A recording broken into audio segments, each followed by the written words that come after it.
ನಮಸ್ಕಾರ ಸ್ನೇಹಿತರೆ, ಮತ್ತೆ ರಾಜ್ಯದ ಮುಖ್ಯವಾದ ಮಾಹಿತಿಗಳನ್ನು ಡೀಟೇಲ್ ಆಗಿ ನೋಡೋಣ. ರಾಜ್ಯದ ಲಕ್ಷಾಂತರ ಬಿಪಿಎಲ್ ಪಡಿತರ ಚೀಟಿ ರದ್ದು ಮಾಡಲು ಮುಂದಾದ ಸರ್ಕಾರ. ಮೇಲಿಂದ ಮೇಲೆ ಸಭೆ ಮಾಡುತ್ತಿರುವ ಮುಖ್ಯಮಂತ್ರಿಯವರು ಮತ್ತೊಂದೆಡೆಯಲ್ಲಿ ಬೆಂಗಳೂರು ದಕ್ಷಿಣ ಜಿಲ್ಲೆ ಎಂಬ ಹೆಸರು ಕಿತ್ತು ಹಾಕಲು ಕುಮಾರಸ್ವಾಮಿಗೆ ಜನರೇ ಆಶೀರ್ವಾದ ಮಾಡೋದಿಲ್ಲ ಎಂದು ಸಿಎಂ ಸಿದ್ದರಾಮಯ್ಯನವರ ಹೇಳಿಕೆ. ಆರ್ ಅಶೋಕ್ ಅವರು ಏನೇನು ಮಾತನಾಡುವುದು ಬೇಡ ಎಂದು ಗುಂಡೂರಾವ್ ಅವರು ಕಿಡಿಕಾರಿದ್ದಾರೆ. ಎಲ್ಲ ಮಾಹಿತಿಗಳು ಬಂದಿವೆ. ಗದಗ ಜಿಲ್ಲೆಯಲ್ಲಿ ಡೆಂಗಿಗೆ 5 ವರ್ಷದ ಮಗು ಸಾವು, ವೈದ್ಯರನ್ನೇ ದೂರಿದ ಪೋಷಕರು. ಏನಾಯಿತು ಎಂಬುದನ್ನು ಕೂಡ ನೋಡೋಣ ಸ್ನೇಹಿತರೆ. ಇನ್ನು ಡೆಂಗಿಯನ್ನ ತುರ್ತು ಸ್ಥಿತಿ ಘೋಷಿಸಿ ಜನರಿಗೆ ಸರ್ಕಾರದಿಂದಲೇ ಉಚಿತ ಪರೀಕ್ಷೆ ಮಾಡಿಸಬೇಕು ಎಂದು ಆರ್ ಅಶೋಕ್ ಅವರ ಆಗ್ರಹ. ಶಾಕಿಂಗ್ ಸುದ್ದಿಗಳು ಬಂದಿವೆ ಸ್ನೇಹಿತರೆ. ಇನ್ನು ಮತ್ತೊಂದೆಡೆಯಲ್ಲಿ HSRP ನಂಬರ್ ಪ್ಲೇಟ್ ಅಳವಡಿಕೆ ಮಾಡಿದರೂ ಕೂಡ ದಂಡ ಬೀಳಲಿದೆ. ಈ ತಪ್ಪು ಮಾಡಿದರೆ 500 ರೂಪಾಯಿ ದಂಡ ಕಟ್ಟುವುದು ಗ್ಯಾರಂಟಿ. ಎಲ್ಲ ಮಾಹಿತಿಗಳನ್ನು ನೋಡೋಕ್ಕಿಂತ ಮೊದಲು ನೀವು ನಮ್ಮ ಚಾನಲ್ಗೆ ಮೊದಲು ಬಾರಿ ಭೇಟಿ ಕೊಡ್ತಾ ಇದ್ರೆ ದಯವಿಟ್ಟು ಸಬ್ಸ್ಕ್ರೈಬ್ ಆಗಿ ಪಕ್ಕದಲ್ಲಿ ಕಾಣಿಸುವಂತಹ ಗಂಟೆ ಕೂಡ ಒತ್ತಿದ್ರೆ ರಾಜ್ಯದ ಮಾಹಿತಿಗಳು ನಿಮಗೆ ಸಿಗುತ್ತಿರುತ್ತವೆ. ವಿಡಿಯೋಗೆ ಲೈಕ್ ಮಾಡ್ತಾ ವಿಡಿಯೋನ ಪೂರ್ತಿಯಾಗಿ ನೋಡಿ.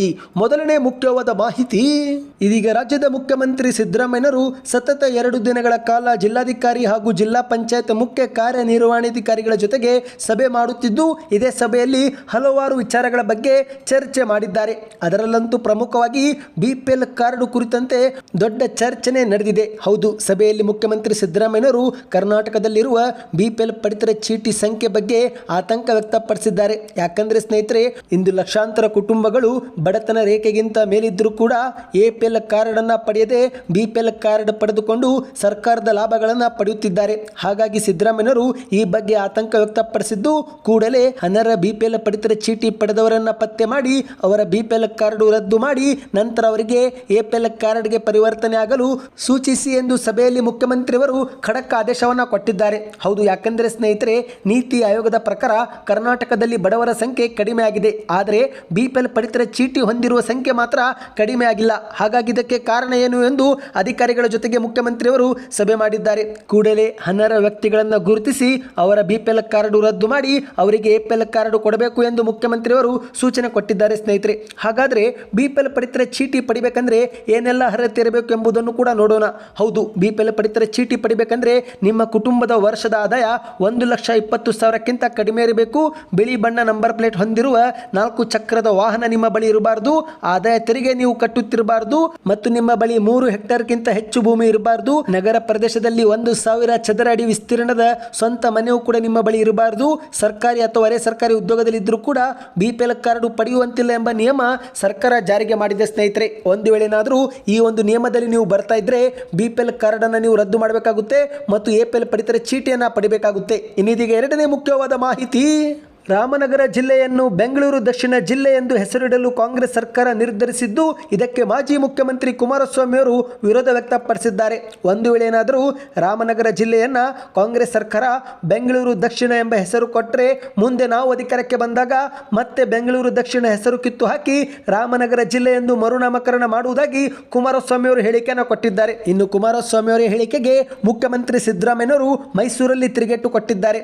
ಬೆಂಗಳೂರು ದಕ್ಷಿಣ ಜಿಲ್ಲೆ ಹೆಸರು ಕಿತ್ತು ಹಾಕಲು ಕುಮಾರಸ್ವಾಮಿಗೆ ಜನರೇ ಆಶೀರ್ವಾದ ಮಾಡೋದಿಲ್ಲ ಎಂದು ಸಿದ್ದರಾಮಯ್ಯನವರು ಹೇಳಿಕೆಯನ್ನು ಕೊಟ್ಟಿದ್ದಾರೆ. ಮೈಸೂರು ಜಿಲ್ಲೆಯಲ್ಲಿ ಮಾತನಾಡಿದಂತ ಮುಖ್ಯಮಂತ್ರಿ ಸಿದ್ದರಾಮಯ್ಯನವರು, ಈಗ ರಾಮನಗರ ಜಿಲ್ಲೆಯ ಕೆಲವು ನಾಯಕರು ಬಂದು ನಮ್ಮ ಜಿಲ್ಲೆಗೆ ಬೆಂಗಳೂರು ದಕ್ಷಿಣ ಎಂದು ಮರುನಾಮಕರಣ ಮಾಡಲು ನಮಗೆ ಮನವಿ ಮಾಡಿದ್ದು, ಇದನ್ನ ಸಚಿವ ಸಂಪುಟದಲ್ಲಿ ನಾವು ತೀರ್ಮಾನ ಮಾಡುತ್ತೇವೆ.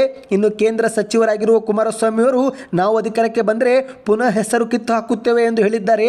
ಆದರೆ ಜನರೇ ಅವರಿಗೆ ಆಶೀರ್ವಾದ ಮಾಡೋದಿಲ್ಲ ಎಂದು ಸಿದ್ದರಾಮಯ್ಯನವರು ಟೀಕೆಯನ್ನ ಮಾಡಿದ್ದಾರೆ. ಮತ್ತೆ ಮುಂದುವರೆದು ಮಾತನಾಡಿದಂತ ಮುಖ್ಯಮಂತ್ರಿಯವರು, ರಾಮನಗರ ಜಿಲ್ಲೆಯ ಎಲ್ಲಾ ಮುಖಂಡರು ನಿನ್ನೆ ನನ್ನ ಬಳಿ ಬಂದಿದ್ರು. ರಾಮನಗರ ಜಿಲ್ಲೆಯನ್ನ ಬೆಂಗಳೂರು ದಕ್ಷಿಣ ಎಂದು ಹೆಸರಾಗಬೇಕು ಎಂದು ಅವರ ಇಚ್ಛೆಯಾಗಿದೆ. ಈ ಬಗ್ಗೆ ಅವರು ನನಗೆ ಮನವಿ ಕೊಟ್ಟಿದ್ದಾರೆ. ಈ ಒಂದು ವಿಚಾರವನ್ನ ಸಂಪುಟದಲ್ಲಿ ನಾವು ತೀರ್ಮಾನ ಮಾಡುತ್ತೇವೆ. ಇನ್ನು ಇದೀಗ ಕೇಂದ್ರ ಸಚಿವ ಕುಮಾರಸ್ವಾಮಿ ಅವರು ನಾವು ಅಧಿಕಾರಕ್ಕೆ ಬಂದರೆ ಮತ್ತೆ ಹೆಸರು ಕಿತ್ತು ಹಾಕುತ್ತೇವೆ ಎಂದು ಹೇಳುತ್ತಿದ್ದಾರೆ. ಅವರು ಅಧಿಕಾರಕ್ಕೆ ಬರೋದಿಲ್ಲ, ಯಾಕಂದ್ರೆ ಜನರು ನನಗೆ ಆಶೀರ್ವಾದ ಮಾಡಿ ಸಿಎಂ ಮಾಡಿದ್ದಾರೆ. ಇವರಿಗೆ ಜನರೇ ಆಶೀರ್ವಾದ ಮಾಡುವುದಿಲ್ಲ. ಇವರು ಇನ್ನೆಲ್ಲಿ ಸಿಎಂ ಆಗೋದು, ಎಲ್ಲಿ ಹೆಸರು ಬದಲಾವಣೆ ಮಾಡುವುದು, ಇದೆಲ್ಲವೂ ಅವರ ಭ್ರಮೆಯಾಗಿದೆ ಎಂದು ಮಾಧ್ಯಮಗಳ ಮುಂದೆ ವ್ಯಂಗ್ಯವಾಡಿದ್ದಾರೆ. ಇನ್ನಿದೀಗ ಮತ್ತೊಂದು ಮುಖ್ಯವಾದ ಮಾಹಿತಿ, ಇಂದು ರಾಜ್ಯದಲ್ಲಿ ಪ್ರತಿದಿನ ಡೆಂಗ್ಯೂ ಪತ್ತೆಗಳು ಹೆಚ್ಚಾಗುತ್ತಿದ್ದು, ಇದೇ ನಡುವೆ ಆರ್ ಅಶೋಕ್ ಅವರು ಕೂಡ ಏನೇನೋ ಮಾತನಾಡುವುದು ಬೇಡ ಎಂದು ಆರೋಗ್ಯ ಸಚಿವ ದಿನೇಶ್ ಗುಂಡೂರಾವ್ ಅವರು ಕಿಡಿಕಾರಿದ್ದಾರೆ. ಹೌದು, ಕರ್ನಾಟಕದಲ್ಲಿ ಹೆಚ್ಚುತ್ತಿರುವ ಡೆಂಗಿ ಪ್ರಕರಣಗಳನ್ನೇ ಮುಂದಿಟ್ಟುಕೊಂಡು ರಾಜಕೀಯವಾಗಿ ವಿಪಕ್ಷಗಳು ಬಳಸಬಾರದು. ಇನ್ನು ವಿಪಕ್ಷ ನಾಯಕ ಆರ್ ಅಶೋಕ್ ಅವರು ಏನೇನೋ ಮಾತನಾಡುವ ಬದಲು ವೈಜ್ಞಾನಿಕವಾಗಿಯೇ ಮಾತನಾಡಲಿ ಎಂದು ಆರೋಗ್ಯ ಇಲಾಖೆ ಸಚಿವ ದಿನೇಶ್ ಗುಂಡೂರಾವ್ ಅವರು ಸುದ್ದಿಗೋಷ್ಠಿಯಲ್ಲಿ ರೀತಿಯಲ್ಲಿ ಕಿಡಿಕಾರಿದ್ದಾರೆ. ಸೊಳ್ಳೆ ಕಚ್ಚುವುದರಿಂದ ಹರಡುವ ಡೆಂಗಿಗಿಂತಲೂ ಬಿಜೆಪಿ ನಾಯಕರು ಹೇಳುವ ಸುಳ್ಳುಗಳೇ ವೇಗವಾಗಿ ಹರಡುತ್ತಿವೆ. ಜನರಲ್ಲಿ ಭಯ ಹುಟ್ಟಿಸುವ ತಪ್ಪು ಸಂದೇಶ ನೀಡುವ ಹೇಳಿಕೆಗಳನ್ನು ವಿರೋಧ ಪಕ್ಷದವರು ನೀಡಬಾರದು. ಬೇಕಿದ್ರೆ ಡೆಂಗಿ ನಿಯಂತ್ರಣಕ್ಕೆ ಸರ್ಕಾರದಿಂದ ಅವರು ಕೈ ಜೋಡಿಸಲಿ, ಅದು ಅವರ ಜವಾಬ್ದಾರಿಯೂ ಕೂಡ ಆಗಿರುತ್ತೆ ಎಂದು ದಿನೇಶ್ ಗುಂಡೂರಾವ್ ಅವರು ಮಾತನಾಡಿದ್ದಾರೆ. ಇನ್ನು ಇತ್ತೀಚೆಗೆ ನಾನು ಸ್ವಿಮ್ಮಿಂಗ್ ಮಾಡಿದ್ದನ್ನ ಬಿಜೆಪಿ ನಾಯಕರು ಟೀಕೆ ಮಾಡಿದ್ದಾರೆ. ಸ್ವಿಮ್ಮಿಂಗ್ ಮಾಡುವುದು ಒಂದು ವ್ಯಾಯಾಮದ ಭಾಗ.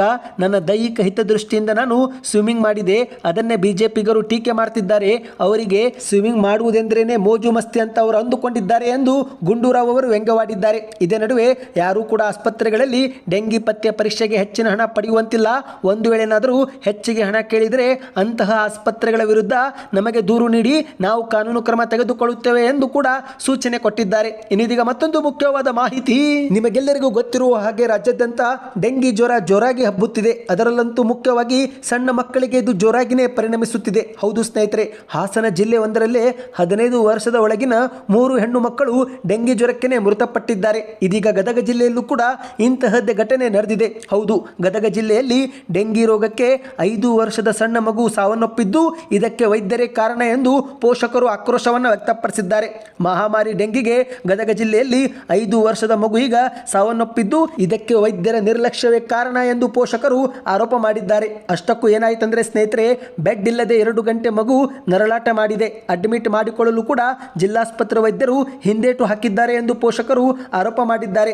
ನಮ್ಮ ಕಡೆಗೆ ಬೆಡ್ ಇಲ್ಲ, ಮಗುವನ್ನ ಬೇರೆ ಆಸ್ಪತ್ರೆಗೆ ಕರೆದುಕೊಂಡು ಹೋಗಿ ಎಂದು ವೈದ್ಯರು ಹೇಳಿದ್ದಾರಂತೆ. ನಂತರ 2 ಗಂಟೆ ಬಳಿಕ ಅಡ್ಮಿಟ್ ಮಾಡಿಕೊಂಡ್ರು ಸರಿಯಾಗಿ ಚಿಕಿತ್ಸೆನೆ ಕೊಟ್ಟಿಲ್ಲವಂತೆ. ಒಂದೇ ಒಂದು ಮಗು ಇದೆ ಎಂಬ ಒಂದು ಕಾರಣಕ್ಕೆ ಐಸಿಯುನಲ್ಲಿ ಚಿಕಿತ್ಸೆಯೂ ಕೂಡ ನೀಡಲಿಲ್ಲ, ಆಕ್ಸಿಜನ್ ಕೂಡ ಹಚ್ಚದೆ ನಿರ್ಲಕ್ಷ್ಯ ತೋರಿದ್ದಾರೆ ಎಂದು ಪೋಷಕರು ಆರೋಪ ಮಾಡಿದ್ದಾರೆ. ಕೇವಲ PG ಡಾಕ್ಟರ್ಗಳಿಂದ ಮಾತ್ರವೇ ಚಿಕಿತ್ಸೆ ನೀಡಿಸಿ ತಜ್ಞ ವೈದ್ಯರು ಒಂದೇ ಒಂದು ಬಾರಿಯೂ ಕೂಡ ಬಂದು ಚಿಕಿತ್ಸೆ ನೀಡಲಿಲ್ಲ ಎಂದು ಗದಗ ಜಿಲ್ಲಾ ಆಸ್ಪತ್ರೆಯಲ್ಲಿನ ಅವ್ಯವಸ್ಥೆ ಬಗ್ಗೆ ಸಾವನ್ನಪ್ಪಿದ ಮಗುವಿನ ತಂದೆ ತಾಯಿಯವರು ಸಾಲು ಸಾಲು ಆರೋಪವನ್ನ ಮಾಡಿದ್ದಾರೆ. ಸ್ನೇಹಿತರೆ, ಸದ್ಯ ಇದೀಗ ಮಗುವಿನ ಮನೆಯಲ್ಲಿ ತಂದೆ ತಾಯಿಯ ಆಕ್ರಂದನ ಮುಗಿಲು ಮುಟ್ಟಿದೆ. ಗದಗ ತಾಲೂಕಿನ ಶಿರುಂಜ ಗ್ರಾಮದ ಇವರು ಆಗಿದ್ದು ಚಿರಾಯಿ ಮಂಜುನಾಥ್ ಎಂಬ 5 ವರ್ಷದ ಮಗು ಈಗ ಸಾವನ್ನಪ್ಪಿದೆ. 3 ಮಕ್ಕಳಲ್ಲಿ ಚಿರಾಯುನೇ ಮಾತ್ರ ಗಂಡು ಮಗು ಆಗಿತ್ತು ಎಂದು ಕೂಡ ಹೇಳಲಾಗಿದೆ. ಸ್ನೇಹಿತರೆ, ಇದೊಂದು ಶಾಕಿಂಗ್ ಸುದ್ದಿ ಆಗಿತ್ತು. ಇನ್ನು ಇದೀಗ ಇದೇ ನಡುವೆ ಆರೋಶಕವರು ಕೂಡ ಒಂದು ಸರ್ಕಾರಕ್ಕೆ ದೊಡ್ಡ ಆಗ್ರಹ ಮಾಡಿದ್ದಾರೆ. ಅದೇನೆಂದರೆ ಡೆಂಗಿ ಜ್ವರವನ್ನ ತುರ್ತು ಸ್ಥಿತಿ ಘೋಷಣೆ ಮಾಡಿ ಜನರಿಗೆ ಉಚಿತವಾಗಿಯೇ ಸರ್ಕಾರದಿಂದ ಪರೀಕ್ಷೆ ಮಾಡಿಸಬೇಕು ಎಂದು ಆರೋಶಕವರು ಈಗ ಒತ್ತಾಯಿಸಿದ್ದಾರೆ.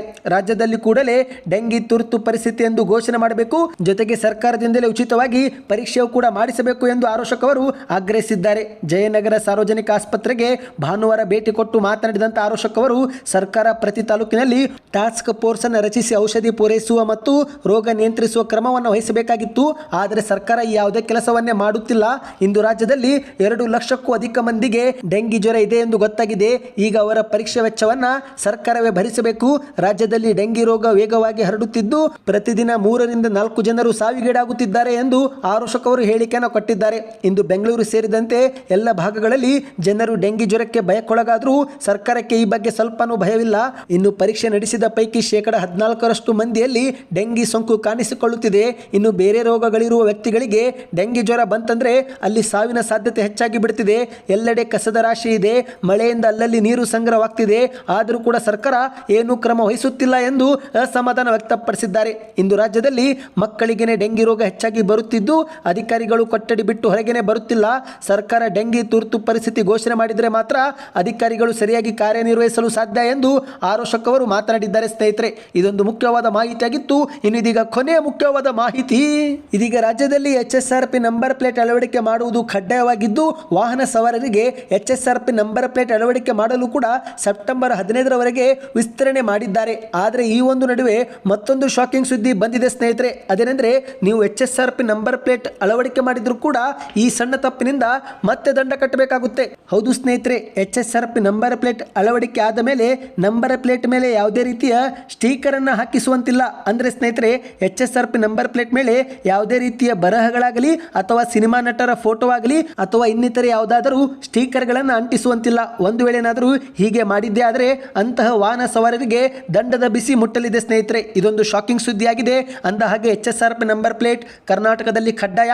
ಸೆಪ್ಟೆಂಬರ್ 15ರವರೆಗೆ ಮತ್ತೆ ಕಾಲಾವಕಾಶ ನೀಡಲಾಗಿದ್ದು ಸೆಪ್ಟೆಂಬರ್ 15ರ ಒಳಗೆ ನೀವು HSRP ನಂಬರ್ ಪ್ಲೇಟ್ ಅನ್ನು ಅಳವಡಿಕೆ ಮಾಡಿಕೊಳ್ಳಬೇಕು. ಸ್ನೇಹಿತರೆ, ಸರ್ಕಾರದ ಆದೇಶದ ಪ್ರಕಾರ ಏಪ್ರಿಲ್ 1, 2019ಕ್ಕಿಂತ ಮೊದಲು ನೋಂದಾಯಿಸಲ್ಪಟ್ಟ ಎಲ್ಲ ಹಳೆಯ ವಾಹನಗಳಿಗೆ ಕಡ್ಡಾಯವಾಗಿ HSRP ನಂಬರ್ ಪ್ಲೇಟ್ ಅಳವಡಿಕೆ ಮಾಡಿಕೊಳ್ಳಬೇಕು. ಕೈಗೊಳ್ಳಬೇಕು. ಇವತ್ತಿಗೆ ಎಷ್ಟೇ ಇತ್ತು. ಈ ಎಲ್ಲ ಮಾಹಿತಿಗಳು ಇಷ್ಟವಾಗಿದ್ದರೆ ದಯವಿಟ್ಟು ವಿಡಿಯೋಗೆ ಲೈಕ್ ಮಾಡಿ, ಚಾನಲ್ಗೆ ಸಬ್ಸ್ಕ್ರೈಬ್ ಮಾಡಿ. ವಿಡಿಯೋ ಇಷ್ಟವಾಗಿದ್ದರೆ ಸೂಪರ್ ನ್ಯೂಸ್ ಎಂದು ಕಮೆಂಟ್ ಕೂಡ ಮಾಡಿ ಸ್ನೇಹಿತರೆ. ನಿಮ್ಮ ಒಂದು ಕಮೆಂಟ್ ನನಗೆ ಮತ್ತೊಂದು ವಿಡಿಯೋ ಮಾಡಲು ಪ್ರೋತ್ಸಾಹ ಕೊಡುತ್ತದೆ.